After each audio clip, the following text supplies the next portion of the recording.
Exercising her constitutional rights, President Vidya Devi Bhandari yesterday sent the citizenship bill back to the parliament, raising queries over a number of provisions in the bill to grant citizenship.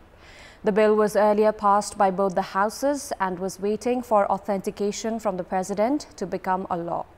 The constitutional provision also states that once the bill is presented to the president, intact or after review, it must receive the presidential seal. Good morning, I'm Chitrakar and these are the headlines of the hour.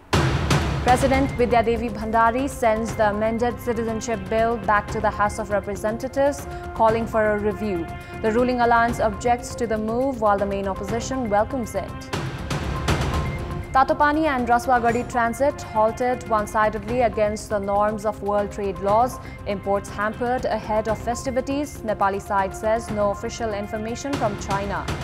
A U.S. congressional delegation arrives for an unannounced visit to Taiwan 12 days after a tour of the island by House Speaker Nancy Pelosi, further fueling the China-U.S. tension. And Real Madrid opened La Liga campaign with a 2-1 win over Almeria. Chelsea and Tottenham engaged in a thrilling 2-all draw at Premier League.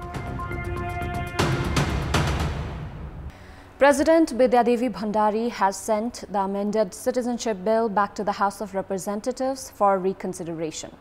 Earlier, the House Speaker had sent bill to the President's office on 31st July for authentication after both the houses had endorsed it. The 15-day deadline to authenticate or return it back was supposed to end today. In the statement released by the Office of the President, it has been mentioned that it was necessary for the Federal Parliament to reconsider the bill which was prepared to amend the Citizenship Act 2006. The statement also says that the bill has been sent back to the House of Representatives by the President in accordance to Article 133, Sub-Article 3 of the Constitution. President Vidya Devi Bhandari has attached a 15-point concern while sending the bill back to the Parliament, raising serious concern over 9 of the provisions in the bill. The concerns raised by President Bhandari include seeking a long-term solution to the issues of naturalized citizenship and issues of Madhesh. The President has also raised concern over the provision of self-declaration by a mother in the case of an unidentified father. The President has argued that the provision stands against Article 39 of the Constitution related to the fundamental rights of children and Article 38 that guarantees women's safe motherhood and reproductive rights. The Constitution has the provision that the bill sent by the Federal Parliament should be authenticated or rejected within 15 days from the day it was sent. The citizenship bill that has been sent back to the House of Representatives for reconsideration by the President requires adherence to the routine process in the Parliament. The ruling coalition parties have objected to President Vidya Devi Bhandari's move to withdraw the citizenship bill, which has already been passed by the Federal Parliament, and return it for further review, while the main opposition has welcomed the President's move. The Chief Whip of CPN Maoist Centre, Dev Gurung, said that discussions would be held among various parties once they reach a common view regarding the issue. He added that parties would settle the issue after understanding the President's motive. Likewise, Chief Whip of the ruling Nepali Congress, Chitrakar Yadav, expressed a reservation regarding the return of the bill which was passed by both the houses of the Parliament. Yadav termed the President's decision unusual, lacking foresight and unethical. Likewise, ruling coalition partner Janata Samajwadi chairperson Upendra Yadav has accused the President of acting in favor of the main opposition. Leader Yadav said that the President's decision will have serious consequences. Loktantrik Samajwadi Party's leader Rajendra Mahatto viewed that President Bhandari misused her constitutional right. Mahatto said that the decision made by President Bhandari, who endorsed the citizenship ordinance proposed by former Prime Minister K.P. Sharma Oli during his tenure, has raised questions on her moral values. Meanwhile, the main opposition, CPN-UML, has welcomed the President's decision. Chief Whip of CPN-UML, Bishal Bhattrai, said that the President's decision is in line with the public's sentiments. He added that the President addressed the widespread dissatisfaction among the general public regarding the citizenship bill. The citizenship bill that has been sent back to the House of Representatives for reconsideration by the President requires adherence to the routine process in the Parliament. And with the festivities approaching, the transit points with China have once again closed. According to the World Trade norms, two countries should reach an official agreement before closing their transit points. However, the Chinese government has closed the Raswagadi transit from yesterday and Tatopani transit from Wednesday, citing rise in COVID-19 cases. This is not the first time China has closed the transits. The transits closed by the northern neighbor in March 2020 was reopened partially for only imported items last year after a hiatus of 18 months. However, the transits have not been opened for exports yet. Officials from Nepal side are unaware as to why China has closed the transits and until when they will remain closed. According to the rule of the World Trade Organization and the accord reached between countries, an agreement should be reached before closing transits. However, China has been closing and opening the transits at its will. Although the transits were partially opened last year, only 7 containers were allowed to enter Nepal on a daily basis, which caused a delay in the items being imported by traders for the Dasai festival. Due to this, the price of items skyrocketed, while traders also suffered heavy losses.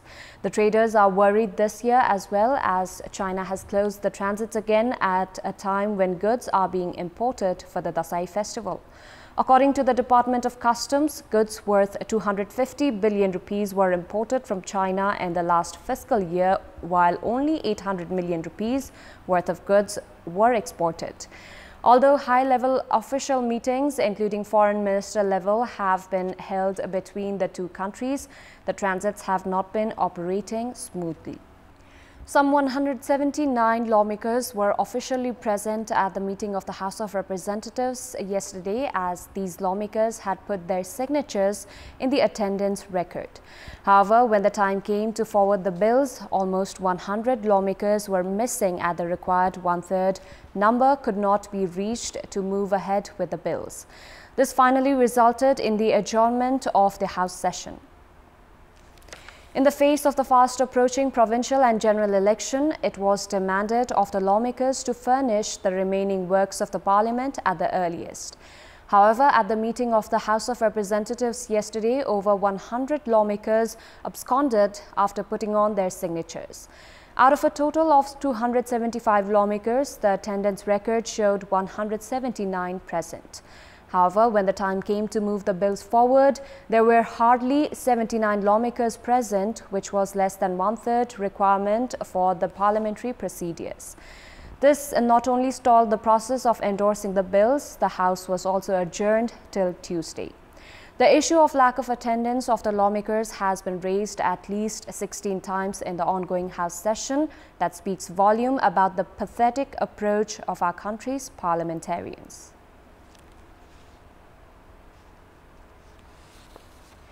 The main political parties and their leaders can spend considerable time talking big about democracy and public welfare. However, in reality, their actions are poles apart, as they fail to practice internal democracy within their own parties. This is more evident during the election time, as the distribution of tickets to contest the election is mainly based on the decision of top-notch leaders. The ruling party, Nepali Congress, considers itself the torchbearer of democracy. However, President Sher Bahadur Deuba reigns supreme in the party rather than the party procedures. The entire Nepali Congress presently revolves around the whims of party president and Prime Minister Sher Bahadur Deuba. With the parliamentary and provincial elections fast approaching, leaders close to Deuba are trying their best to win the confidence of the party president, while the opposition faction has been busy with its own demand, making a mockery of internal democracy and party leadership. Likewise, the largest party in the parliament, CPN-UML, pushed to the opposition roles because of the handiworks of party chairperson KP Sharma Oli has similar issues in the party. Leaders without remaining in the good book of Chair Oli cannot even think of bagging a ticket for the upcoming election. Chairperson Oli has taken the leadership of Election Mobilizing Committee and Election Manifesto Committee, while none of the leaders have been able to utter a single word against the aging leader. Meanwhile, Maoist Chairman Pushpa Kamal Dahal continues to enjoy the game-changing role in the national politics as he single-handedly leads his party. The Tarai Madesh parties to revolve around Janata Samajwadi's Upendra Yadav and Loktantrik Samajwadi's Mahanta Thakur, as the parties and their leaders have failed to rise above their petty interest. Time now for our segment, Public Pulse, where it texts us with the opinion. Public Pulse. Here's the question. What's your take on the failure to use holding centers that were constructed to curb the spread of corona infection? Your options are A. Apathic to public health, B. Ignoring infection, and C. Lack of management. Voting is on. Type NEWS, select your option A, B or C and send it to 34001 to share your opinion with us. Before wrapping up, here's a look at the top stories once again. President Vidya Devi Bhandari sends the amended citizenship bill back to the House of Representatives, calling for a review. The ruling alliance objects to the move, while the main opposition welcomes it. Tatopani and Raswagadi transit halted one-sidedly against the norms of world trade laws. Imports hampered ahead of festivities. Nepali side says no official information from China. A U.S. congressional delegation arrives for an unannounced visit to Taiwan 12 days after a tour of the island by House Speaker Nancy Pelosi, further fueling the China-U.S. tension. And Real Madrid opened La Liga campaign with a 2-1 win over Almeria. Chelsea and Tottenham engaged in a thrilling 2-all draw at Premier League. That's all for the moment. Thank you for watching. Have a great day.